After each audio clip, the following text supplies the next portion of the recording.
माध्यमिक शिक्षा विभाग उत्तर प्रदेश के ई लर्निंग प्रोग्राम में बच्चों आपका स्वागत है। मैं प्रियंका जाखड़, प्रवक्ता भौतिक विज्ञान, राजकीय कन्या इंटर कॉलेज विजयनगर गाजियाबाद से।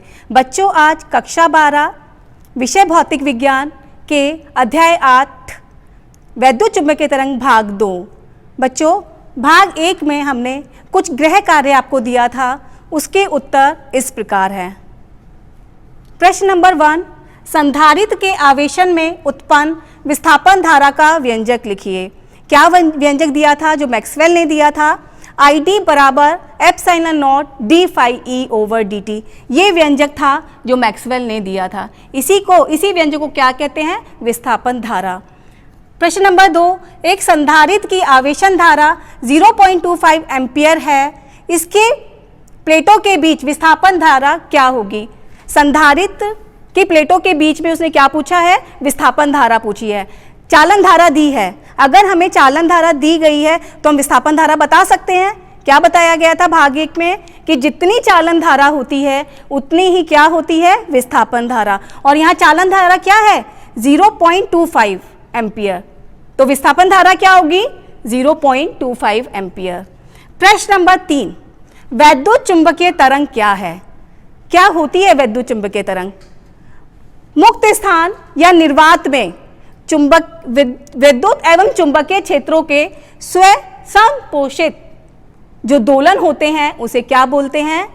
वैद्युत चुंबकीय तरंग बोलते हैं। मतलब बताया था कि 2 फील्ड बनते हैं, 2 क्षेत्र बनते हैं। एक तो विद्युत क्षेत्र होता है और एक क्या होता है? चुंबकीय क्षेत्र। दोनों जब बनते हैं तो ये दोनों परिवर्तनशील होते हैं और एक की वजह से दूसरा बनता है। जब आवेश दोलन करता है तो जो वैद्युत क्षेत्र है वो परिवर्तनशील हो जाता है। उसके परिवर्तनशील होने से क्या बन जाता है? परिवर्तनशील चुंबकीय क्षेत्र बन जाता है। और ये कैसे करते हैं? अपने आप आगे बढ़ते हैं। प्रश्न नंबर 4, वैद्युत चुंबकीय तरंगों का मूल स्रोत क्या है? क्या स्रोत है इसका? कहाँ कैसे उत्पन्न होती हैं? बताया गया था, फर्स्ट भाग में हमने इसको बताया था किसकी वजह से ये उत्पन्न होती है। क्या स्रोत है इसका? त्वरित आवेश। अगर समान गति से वो कर रहा था तो वैद्युत चुंबकीय तरंगें नहीं आ रही थी, लेकिन जब वो दोलन करता है, कोई आवेश दोलन करता है या एक्सीलरेट होता है तो कौन सी तरंगें बनती हैं? वैद्युत चुंबकीय तरंगें बनती हैं। प्रश्न नंबर 5 की देखते हैं, वैद्युत चुंबकीय तरंगों की प्रकृति कैसी होती है? ये जो तरंगें हमें मिलती हैं इनकी प्रकृति कैसी होती है? इनकी प्रकृति अनुप्रस्थ तरंगों जैसी होती है। प्रश्न नंबर अगर 6 देखें तो क्या है? वैद्युत चुंबकीय तरंगों के 4 गुण आपको बताने हैं। क्या बताना है? 4 विशेषताएं आपको बतानी हैं। 4 विशेषताएं कैसे बता सकते हैं?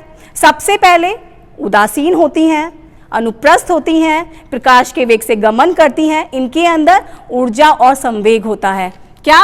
ये उदासीन होती हैं, अनुप्रस्थ होती हैं, ये प्रकाश के वेग से गमन करती हैं।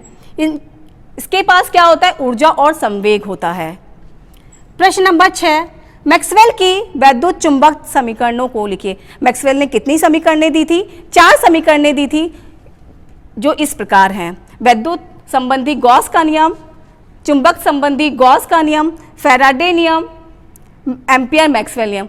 बेसिकली उसने दी नहीं थी, उसने उठाई थी। मैक्सवेल ने ये समीकरण कहीं से ली थी, जो ली थी बस, बाकी तो एज इट इज 3 समीकरणों को उन्होंने ऐसे ही यूज कर लिया था। जो चौथी समीकरण थी उसमें उन्होंने एक टर्म ऐड की थी। ये जो टर्म ऐड की थी, इस टर्म को ही क्या बोला गया था? विस्थापन धारा। इसको इन्होंने मॉडिफाई किया था। एम्पियर, इसको मॉडिफाई करने की वजह से इसका नाम क्या पड़ गया था? एम्पियर मैक्सवेल नियम। बच्चों भाग 2 में इस पाठ से, जो इस अध्याय से संबंधित जो बिंदु आज हम पढ़ेंगे वो इस प्रकार हैं। सबसे पहले हम देखेंगे विस्थापन धारा। दूसरा, जो विस्थापन धारा के बाद हम क्या देखेंगे? विस्थापन धारा तथा चालन धारा में संबंध, तरंग से संबंधित शब्दावली, तरंग दैर्ध्य, आवृत्ति, आयाम, कला, आवर्तकाल, संवेग, पॉइंटिंग सदिश, वैद्युत चुंबकीय तरंग की तीव्रता, ऊर्जा घनत्व, बाद में गृह कार्य। विस्थापन धारा भाग 1 में हमने बताया था आपको कि विस्थापन धारा जो उसका सैद्धांतिक रूप था वो हमने बताया था कि विस्थापन धारा कैसे आई नॉलेज में, किसने दिया इसको, किसने बताया इसको। क्या हुआ था, अब इसका हम गणितीय रूप देख लेते हैं, आधार देख लेते हैं। जो सब उन्होंने क्या किया था, ये कब आई थी, जब एम्पियर के नियम की वो स्टडी कर रहे थे मैक्सवेल, तो उन्होंने क्या पाया था कि ये जो नियम दिया है इन्होंने, ये कुछ अधूरा है, इसमें कुछ मिसिंग है। वो मिसिंग वो कैसे कर पाए, उन्होंने एक एक्सपेरिमेंट किया। क्या किया, संधारित्र की 2 प्लेटें ली, संधारित्र की 2 प्लेटें ली, ये प्लेटें हैं। इस सर्किट को यहाँ दिखाया नहीं गया है, इसमें एसी सोर्स लगा होता है, कंप्लीट होता है। करंट तभी बहेगी जब हमारा सर्किट कैसा होगा, परिपथ कैसा होगा, बंद होगा, क्लोज होगा। उन्होंने ऐसे लिया। वो क्या देख रहे थे जब इसकी स्टडी कर रहे थे, तो एम्पियर ने क्या बोला था, एम्पियर के नियम के अनुसार क्या बोला गया था, किसी बंद परिपथ में चुंबकीय क्षेत्र का रेखीय समाकलन उस परिपथ से परिबद्ध जो टोटल करंट होती है उसके म्यू नॉट गुना होता है। क्या बोला गया था, उन्होंने क्या बोला था कि जो चुंबकीय क्षेत्र बनेगा किसी बंद परिपथ में, उस परिपथ से जो परिबद्ध होगा टोटल करंट, उसका म्यू नॉट गुना होगा, इतना होगा। मतलब परिपथ में जो करंट होनी चाहिए और उसमें कंडक्टर का, मतलब इसको अगर हम समझना चाहें तो इससे समझ सकते हैं। कोई कंडक्टर है, इसमें करंट फ्लो हो रही है, हमने इसका सर्किट अभी दिखाया नहीं है, बट आप ये मानकर चलें कि इससे सर्किट कंप्लीट है। यहां पर हमने एक एसी सोर्स लगा रखा है, अगर इसमें करंट फ्लो हो रही है तो क्या होगा, इसके चारों तरफ क्या बनेगा, एक चुंबकीय क्षेत्र बनेगा। मतलब क्या होना चाहिए, जो करंट है वो इस बंद परिपथ से पार होनी चाहिए, चीरती हुई इसको जानी चाहिए, तभी ये लॉ, जो ये एम्पियर का नियम था, ये सिद्ध होता था। लेकिन अगर ऐसा कुछ हम ले लें सिस्टम, 2 प्लेटें ले ली, संधारित्र की जब 2 प्लेटें लेते हैं तो उसके बीच में कुछ होता नहीं है, 2 प्लेटें हैं, वो खाली है बीच में स्पेस। फिर जब वो देख रहे थे कि यहां तो एम्पियर का नियम नहीं लगता, तो ऐसा क्या हो रहा था, करंट फ्लो कर रही थी, तो ऐसा हो क्या रहा था कि सर्किट कंप्लीट हो रहा था। उन्होंने क्या देखा, सबसे पहले उन्होंने देखा कि उन्होंने 2 पॉइंट लिए, एक पॉइंट यहां लिया, ये पी पॉइंट, एक पॉइंट उन्होंने क्या कंसीडर किया अंदर, एम पॉइंट। वो क्या देखना चाहते थे कि ऐसा क्या इफेक्ट आएगा, जब इसमें इफेक्ट किया तो करंट ऐसे फ्लो कर रही है, फ्लो करेगी तो इसके चारों तरफ एक चुंबकीय क्षेत्र बनेगा। तो यहां तो ये जो एम्पियर का नियम है, ये जो नियम है ये फुलफिल होता है। उन्होंने कहा कि इसकी वजह से जो मैग्नेटिक फील्ड बनेगा उसको हमने B1 मान लिया। B1 माना, अगर हम इस एम्पियर के इस नियम को लगाएं तो ये होगा, B1 लगा दिया, क्या हुआ, ठीक है, B1 है, B1 डॉट DL, DL का मतलब होता है, जैसे आप इसमें एक लूप बन रहा है, तो ये लूप छोटे छोटे पार्ट से मिलकर बनता है, छोटे छोटे पार्ट, उसको क्या बोले, DL। तो टोटल अगर हम परिपथ की बात करें तो ये परिधि है, क्या है, जिसका रेडियस क्या है, R। अगर इसको हम सॉल्व करते हैं, इंटीग्रेशन सॉल्व करते हैं तो क्या आता है, 2 पाई R, परिधि R, जो इसकी रेडियस है उसको परिधि 2 पाई R है, तो उसको लिख लिया। तो टोटल B1, यहां B1 कितना आया, mu naught I 2 pi R, यहां P पॉइंट पर ये आना चाहिए। जब वो M पॉइंट पर इसकी स्टडी कर रहे थे, करने से पहले इन्होंने क्या किया, एक कंटेनर टाइप, टिफिन टाइप, कुछ इस शेप में ऐसा कंटेनर लिया और इसको कैसे प्लेस किया, सपोज करो आप यहां पर क्या है, ये कैपेसिटर की प्लेट है, तो कंटेनर को ऐसे लिया कि ये जो प्लेट है, सपोज करो अगर हम यहां ऐसे दिखा, ये आप यहां देख पा रहे होंगे, ये जो कंडक्टर है इससे पास नहीं होता था, टिफिन ऐसे रह जाता था, ऐसे रहा। ये जो कंडक्टर, ये जो आप यहां देख पा रहे हैं, ये इससे टिफिन से पार नहीं हुआ। तो इसका मतलब क्या, यहां तो एम्पियर लॉ लगना नहीं चाहिए, अगर एम्पियर लॉ लगेगा तो यहां क्या होगा, 0 होनी चाहिए करंट। तो टोटल जो B डॉट DL की जो वैल्यू आनी चाहिए, क्या आनी चाहिए, 0, बट ऐसा हो नहीं रहा था। हुआ क्या, जब उनको इन्होंने सॉल्व किया, म्यू नॉट I 0 होनी चाहिए, हुई नहीं, तो उन्होंने क्या कहा कि ये लॉ यहां फुलफिल नहीं होता, यही यहां पर ऐसा कुछ मिसिंग है जो मैक्सवेल ने बताया था। क्या बताया था, B2, इन्होंने कहा कि इसकी वजह से M पॉइंट पर B2 हमने फील्ड मान लिया, माना। तो इसको जब सॉल्व करते हैं तो क्या उन्होंने टर्म दी थी कि यहां पर जो आएगा कुछ टर्म आएगी, क्योंकि फील्ड चेंज हो रहा है, चेंज होने से क्या आया, mu naught epsilon not d∅/dt, ये टर्म आएगी, ये टर्म आनी चाहिए। तो क्या बोलते हैं, जब इन्होंने B2 डीएल किया, डीएल को जब सॉल्व करेंगे इंटीग्रेशन को क्या आएगा 2πr, क्योंकि क्या है ये r परिधि का ही लूप बनेगा, पथ बनेगा, तो इसको सॉल्व किया तो b2 की वैल्यू ये आई। लेकिन एम्पियर की अगर हम बात करें तो आनी क्या चाहिए थी 0, वो हुआ नहीं। इसका मतलब क्या है, अगर यहां कोई धारा IC बह रही थी तो यहां उसको उस धारा का नाम क्या बोला गया ID, विस्थापन धारा। तो टोटल धारा इस परिपथ में, टोटल धारा कितनी हो गई I equal to IC plus ID, IC plus ID हो गई। तो ये जो लॉ था, ये जो नियम था, उसमें क्या चेंज हो गया, I की जगह टोटल करंट क्या हो जाएगी IC प्लस ID। फिर क्या कर दोगे mu naught IC plus mu naught ID। First भाग में हमने आपको बताया था कि दोनों को जो मान होता है वो बराबर होता है।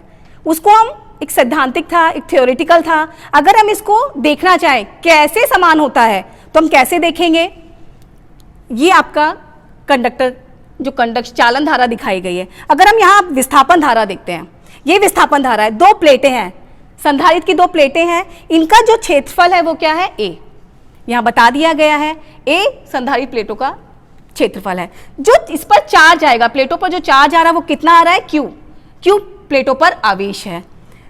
इसमें दो तरह की धारा आ रही थी, IC आ रही थी और ID। IC कंडक्शन करंट चालन धारा, ID विस्थापन धारा। हमें पता है चालन धारा होती कितनी है dq ओवर dt। क्या होती है dq ओवर dt, हमने इसको इक्वेशन नंबर 1 डाल दिया। ये तो हमें पहले से ही पढ़ते आ रहे हैं, फर्स्ट चैप्टर में यही हमने पढ़ा है क्या होती है dq ओवर dt। जब हम कह रहे हैं कि इसमें क्या हो रहा है कि यहां पर भी करंट फ्लो करे तो यहां पर विद्युत क्षेत्र बना, तो विद्युत क्षेत्र क्या बनेगा, पढ़ चुके हैं प्लेटों, दो समांतर प्लेटों के जो संधारित्र की प्लेटें होती है उनसे जो विद्युत क्षेत्र निकलता है वो कितना आता है sigma over epsilon not. Sigma क्या है, एरिया चार्ज डेंसिटी है, इसकी वैल्यू क्या होती है सिग्मा ओवर A होती है, वो वैल्यू पुट कर दी एप्सिलॉन नॉट। आगे क्या करेंगे, वो चेंज हो रहा है तो विद्युत फ्लक्स आएगा। जब फ्लक्स आता है तो फ्लक्स क्या होता है EA, phi E equal to क्या होता है EA। E की वैल्यू यहां से उठा के यहां पुट कर देते हैं। जब ये पुट करेंगे तो A से A कैंसिल हो जाएगा, यहां रखते हैं तो क्या हुआ A से A कैंसिल हुआ, क्या बचा Q ओवर एप्सिलॉन नॉट। ये हमारे पास फ्लक्स आ गया। मैक्सवेल ने एक टर्म दी थी, क्या दी थी हमें, ID बराबर epsilon nought d phi E over dt। इस जो फाई की वैल्यू, ये हमारे पास जो फाई की वैल्यू आई, इसको हमने इसके अंदर रख दिया, इसका मान जब रखा तो क्या हुआ, एप्सिलॉन नॉट कांस्टेंट है बाहर आ जाएगा, चेंज किस में आ रहा है dq में, dq ओवर dt और एप्सिलॉन नॉट बाहर आ जाएगा। ये एप्सिलॉन नॉट दोनों कैंसिल आउट हो जाएंगे तो बचा क्या dq ओवर dt। आप कुछ देख पा रहे होंगे IC बराबर dq ओवर dt, ID बराबर भी क्या आ गया dq ओवर dt। तो दोनों इक्वेशन अगर आप कंपेयर करेंगे तो क्या बनता है IC बराबर ID। बच्चों तरंग के बारे में कुछ शब्दावली है, वो शब्दावली क्या है, सबसे पहले जो शब्दावली में हम पढ़ेंगे वो क्या है, तरंग दैर्ध्य। तरंग दैर्ध्य होता क्या है, तरंग जब चलती है उसमें जो कण होता है, किसी भी तरंग में कण अगर एक दोलन करने में जितना दूरी वो तय करता है, एक दोलन करने में जो कण जो तरंग में उपस्थित है जो वो दूरी तय करेगा उसको क्या बोलेंगे, तरंग दैर्ध्य। इसको किससे दिखाते हैं, लैम्डा से। इसकी मात्रक क्या होता है, मीटर। इसको एक तरह से अगर आप और समझना चाहें तो क्या बोलते हैं, इसमें जब तरंग चलती है तो उसमें श्रृंग बनते हैं और गर्त बनते हैं। दो क्रमागत बात करें अगर इसको देखो, ये श्रृंग है, दो क्रमागत श्रृंगों के बीच की दूरी को क्या बोलेंगे, तरंग दैर्ध्य। या दो क्रमागत गर्त के बीच की दूरी भी क्या बोली जाती है, तरंग दैर्ध्य। आप इन दोनों अगर डायग्राम को देखते हैं तो क्या है, यहाँ थोड़ा गैप ज्यादा है, यहाँ गैप कम है। इसका मतलब क्या, इससे दूरी ज्यादा चली, इससे दूरी कम चली, तो तरंग दैर्ध्य वेवलेंथ कहाँ ज्यादा है, यहाँ ज्यादा है और यहाँ क्या है, कम है। इसका एक फॉर्मूला होता है जिसको हम फ्रीक्वेंसी आवृत्ति से उसका रिलेशन होता है, क्या होता है, लैम्डा बराबर C बटे F, जहां पर C क्या है, प्रकाश की चाल है और F क्या है, आवृत्ति है। दूसरा देख लेते हैं आवृत्ति। आवृत्ति का मतलब क्या है, एक सेकंड में किसी तरंग में कोई कण एक सेकंड में जितने कंपन करता है, जितने दोलन करता है, उसको क्या बोला जाता है, आवृत्ति। किससे प्रदर्शित करते हैं, F से। मात्रक क्या होता है, हर्ट्ज। अब आप यहां देखेंगे अगर 1 सेकंड में, सपोज करो किसी कण ने 1 सेकंड में 60 दोलन किया, तो उसकी आवृत्ति कितनी हो जाएगी? 60। इसका जो आवर्तकाल से एक रिलेशन होता है, क्या होता है? F बराबर 1/T, जो T क्या है? आवर्तकाल है। यहां आप देख पा रहे होंगे जितने दोलन करेगा, जितने साइकिल कंप्लीट करेगा 1 सेकंड में, वो उसकी आवृत्ति है। नेक्स्ट आ जाता है आयाम। आयाम को इंग्लिश में बोलते हैं एम्पलीट्यूड। एम्पलीट्यूड का मतलब होता क्या है? जब तरंग चल रही है, तरंग में जो कण होते हैं वो अपनी मीन पोजीशन के जितना मैक्सिमम ऊपर जाते हैं, जितना मैक्सिमम नीचे जाते हैं, उसको उसका आयाम बोला जाता है। इसको ए से प्रदर्शित करते हैं। आप यहां देख सकते हैं, अगर तरंग ये है तो ये जितना ऊपर गया, ये इसका क्या है? आयाम, एम्पलीट्यूड। यहां आप देखें एम्पलीट्यूड ज्यादा है, यहां आप देखें आयाम कम है, एम्पलीट्यूड कम है। नेक्स्ट आ जाते हैं कला। कला से हमें क्या पता चलता है? तरंग में जो कण है, किसी बिंदु पर उस कण की स्थिति और उसकी गति की दिशा को बताता है कला। क्या कहता है? कला किसी भी तरंग में उपस्थित किसी कण की स्थिति और गति की दिशा की पूर्ण जानकारी देता है कि इस टाइम ये कण किस पोजीशन पर है और किस डायरेक्शन में चल रहा है, जो कि आप यहां से इस डायग्राम से, आप इस वाली एनिमेशन से आप देख सकते हैं। यहां पर एक रेड कलर से दिखाई गई है तरंग, एक तरंग कहां से? ब्लू कलर से, नीले रंग से दिखाई गई है। तो हर पोजीशन पर जो हमें इसकी स्थिति पता चलेगी, इसकी डायरेक्शन पता चलेगी कण की, वो किससे पता चलती है? फेज से, कला से। आवर्तकाल। आवर्तकाल में क्या होता है? एक दोलन करने में, जब किसी भी तरंग में कोई कण एक दोलन करने में जितना समय लेता है, उसको जितना टाइम लगता है, जितना समय लगता है, उसको क्या बोलते हैं? आवर्तकाल। इसको किससे प्रदर्शित करते हैं? टी से। इसका आवृत्ति से रिलेशन है। दोनों कैसे होते हैं? व्युत्क्रमणानुपाती, मतलब रेसिप्रोकल होते हैं। टी बराबर 1/F। अगर आप देखना चाहें, हमने कहा कई बार बोलते हैं एक साइकिल कंप्लीट करने में। अभी आप जब यहां देखेंगे इस फिगर को, ये यहां से स्टार्ट हुआ, इसको ये साइकिल कंप्लीट करने में या इसको ये साइकिल कंप्लीट करने में जितना टाइम लगा, उसको क्या बोला गया? आवर्तकाल। यहां पर ये 3 चीजें आपको दिखाई गई हैं, एम्पलीट्यूड, वेवलेंथ और फेज। एम्पलीट्यूड आप देखेंगे, बताया था कि अगर कण जितना अपनी मीन पोजीशन से, साम्य अवस्था से जितना ऊपर जाएगा, जितना अधिकतम नीचे जाएगा, जितना अधिकतम ऊपर जाएगा, उसको क्या बोलते हैं? एम्पलीट्यूड। यहां आप देख पाए, जब एम्पलीट्यूड के यहां देखेंगे तो वो देख पाएंगे। वेवलेंथ। वेवलेंथ में बताया था, ये अभी फेस का बेटा चल रहा है यहाँ पे बच्चों। फेस का क्या चल रहा है कि हम पोजीशन उसकी बता सकते हैं। अभी हम देखते हैं, ये एम्पलीट्यूड के लिए है, घटता बढ़ता एम्पलीट्यूड वो दिखाया जा रहा है। अगर आप इसको देखेंगे तो ये वेवलेंथ है, कम ज्यादा, गैप कम और ज्यादा। फेज। वैद्युत चुंबकीय तरंगों के गुण धर्मों का विवरण। मैक्सवेल समीकरणों की सहायता से वैद्युत चुंबकीय तरंगों का गणितीय विश्लेषण करने पर निम्न महत्वपूर्ण परिणाम प्राप्त होते हैं। नंबर 1, जब वैद्युत चुंबकीय तरंगें बनेंगी तो उसमें 2 क्षेत्र होते हैं, वैद्युत क्षेत्र होता है और चुंबकीय क्षेत्र होता है। तो जितना इसका एक आयाम होता है, चुंबकीय क्षेत्र का भी आयाम होता है और विद्युत क्षेत्र का भी आयाम होता है। जहां पर E0 क्या है? वैद्युत क्षेत्र का आयाम है और B0 क्या है? चुंबकीय क्षेत्र का आयाम है। तो इन दोनों में संबंध क्या होता है? E0/B0 बराबर C, या हम क्या लिख सकते हैं? B0 बराबर E0/C। C क्या है? यहाँ प्रकाश की चाल है, तरंग इसी चाल से चलती है। अगर हम कहें, जो सेकंड पॉइंट आया था वो क्या आया था कि अगर ये निर्वात में होगी, तरंग चल रही होगी, तो इसकी चाल को आप कैसे निकालेंगे, किससे निकालेंगे, क्या फॉर्मूला लगाएंगे? तो क्या होगा? C बराबर 1/√μ0ε0। अगर ये जब निर्वात में चल रही थी तो ये सूत्र लगाया था। अगर ये किसी मीडियम में चलेगी तो इसकी चाल को कैसे निकालेंगे? 1/μ√με। संवेग, जिसको हम क्या बोलते हैं? मोमेंटम भी बोलते हैं। क्या बोला गया है? अभी हमने इसकी विशेषताएं देखी थी, तो विशेषता में क्या था कि इसके पास ऊर्जा भी होती है और संवेग भी होता है। संवेग, अब तक जो हम पढ़ते आए हैं संवेग को, क्या पढ़ा था हमने कि संवेग में क्या होता है? मास। क्या फॉर्मूला होता है? P equal to mv।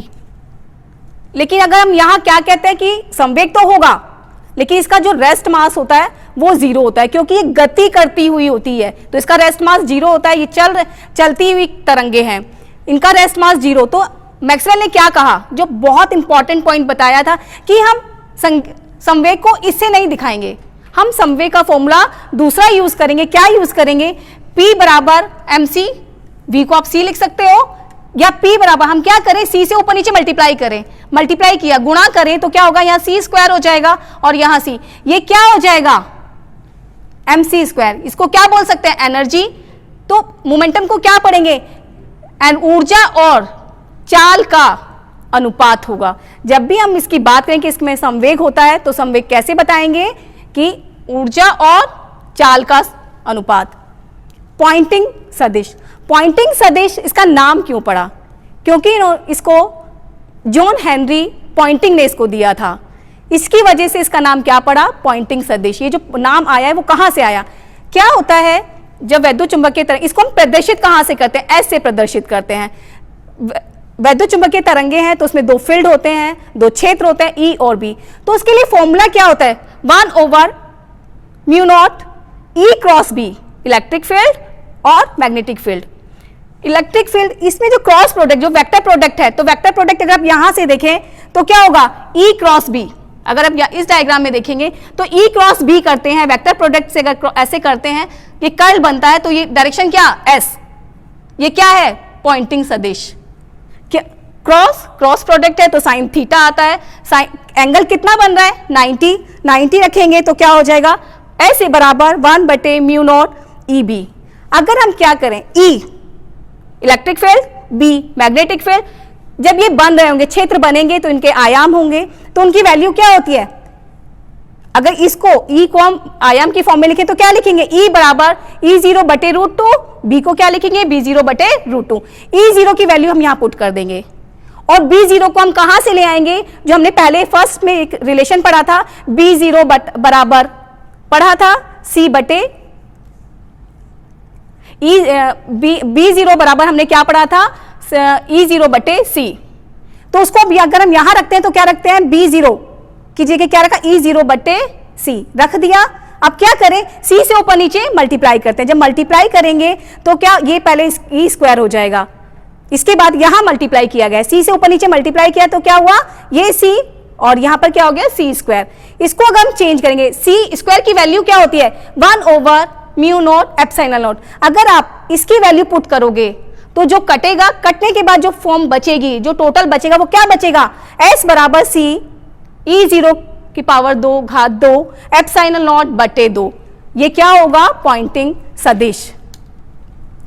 वैद्युत चुंबकीय तरंगों की तीव्रता, तीव्रता से क्या मतलब है, तरंग के संचरण की दिशा के लंबवत एकांक क्षेत्रफल से एकांक समय में गुजरने वाली ऊर्जा को ऊर्जा की तीव्रता कहते हैं। इसको हम किससे प्रदर्शित करते हैं, आई से। इसको हम अगर एक डेरिवेशन से समझे तो वो क्या होगा, यहां पर विद्युत चुंबकीय तरंगें चल रही हैं, एक वृत्ताकार पृष्ठ हमने ले लिया, एक वृत्ताकार एरिया लिया, क्षेत्रफल लिया। अब हमें क्या देखना है कि इस क्षेत्रफल से कितनी ऊर्जा, डेल्टा टी टाइम में कितनी ऊर्जा मिलेगी, कितनी ऊर्जा जा रही है, पास हो रही है।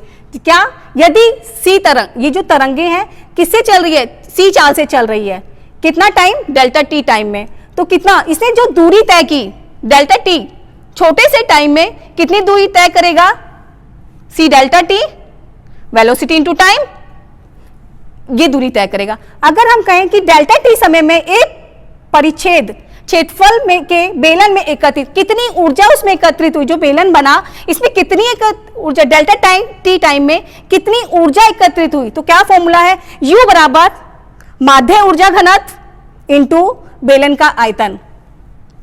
इसको हमने पढ़ा है, इसको एवरेज ऊर्जा बोलते हैं। एवरेज एनर्जी क्या हुआ, Q AV इसको बोल दिया एवरेज। अब क्या होगा, अगर इसको आयतन की बात करें, बेलन का आयतन कैसे निकलेगा, हमारे पास एरिया है ए और हमारे पास ये क्या है, दूरी। अगर इन दोनों की मल्टीप्लाई कर दे, गुना कर दे तो क्या आ जाएगा, आयतन, ये यहां आ जाएगा। और हमें आई बराबर क्या पता होता है, U/A डेल्टा टी तीव्रता, इसकी वैल्यू अगर यहां रखेंगे तो हमें कट के क्या मिलेगा, यूएवी एवरेज वैल्यू, ऊर्जा की एवरेज वैल्यू, और सी। अब हम क्या करें, तो जिसकी अगर बात करेंगे तो हमारे पास जो ये है ऊर्जा, एवरेज ऊर्जा की वैल्यू क्या होती है, ऑल्टरनेटिंग करंट में हम पढ़कर आए थे, एवरेज एनर्जी क्या होती है, E0 E RMS का स्क्वायर C। आई की वैल्यू क्या हो जाएगी, अगर इसकी वैल्यू हम यहां रख दें, ये वाली UAV की वैल्यू हमने यहां पुट की तो हमारे पास क्या मिला, ये। यदि अब हम क्या करें, ये E हमारे पास क्या RMS वैल्यू, हम इसको चेंज कर देते हैं, इसकी वैल्यू रख देते हैं, क्या वैल्यू रख देते हैं, E0/√2। अगर हमने यहां ये पुट किया तो हमारे पास I का क्या आया, क्या रिलेशन आया, E0 ε0 E0 का स्क्वायर C/2। आप देख पा रहे होंगे जो इसका रिलेशन आया, जो इसकी वैल्यू आई, वही क्या आई थी, पॉइंटिंग सदिश की वैल्यू आई थी। दोनों कैसे होते हैं, I बराबर SBM, S का जो दोनों बराबर होते हैं, I किसके बराबर होता है, पॉइंटिंग सदिश के परिमाण के बराबर होता है। ऊर्जा घनत्व, ऊर्जा घनत्व से क्या समझ में आता है, घनत्व से पहले हम समझ लेते हैं घन प्लस तत्व। एक घन में जितने तत्व होते हैं उसको क्या बोलते हैं, ऊर्जा घनत्व। इसको कैसे देखेंगे, दिक स्थान के एकांक आयतन में निहित ऊर्जा तरंग की ऊर्जा घनत्व कहलाती है। मतलब इसमें दो तरह के क्षेत्र बनते हैं, विद्युत क्षेत्र और चुंबकीय क्षेत्र। विद्युत क्षेत्र का जो ऊर्जा होगी, जो विद्युत क्षेत्र में जो ऊर्जा का घनत्व होगा वो क्या होगा, UE बराबर E² ε0/2। अगर चुंबकीय क्षेत्र की बात करें तो UB बराबर B² 2μ0। इसके आयाम क्या होंगे, E0 वो B0, इसकी वैल्यू हमें पता है ये होती है। जब इसकी वैल्यू यहाँ पुट कर देंगे तो हमें ये रिलेशन मिल जाता है। इन दोनों को डिवाइड करेंगे तो हमें ये मिल जाएगा, ये यहां मिल जाएगा। और हमें क्या पता है, ε0 और μ0 क्या होता है, 1/c²। वैल्यू पुट करोगे तो c² से c² कैंसिल हो जाएगा, 1 आ जाएगा। दोनों ऊर्जा घनत्व कैसे आ जाएंगे, बराबर। चुंबकीय क्षेत्र की वजह से जो ऊर्जा घनत्व बनेगा या और विद्युत क्षेत्र की वजह से जो ऊर्जा घनत्व बनता है, दोनों का कैसा होता है, दोनों बराबर होते हैं। बच्चों ये आज आपका भाग 2 था। भाग 2 में जितना भी पढ़ाया गया था उससे रिलेटेड, उससे संबंधित कुछ ये गृह कार्य है। इस गृह कार्य को आप देखेंगे और इसको ट्राई करेंगे, कोशिश करेंगे। इसके बाद हम आपको इसका जो उत्तर होंगे वो हम आपको भाग 3 में चर्चा करेंगे। धन्यवाद।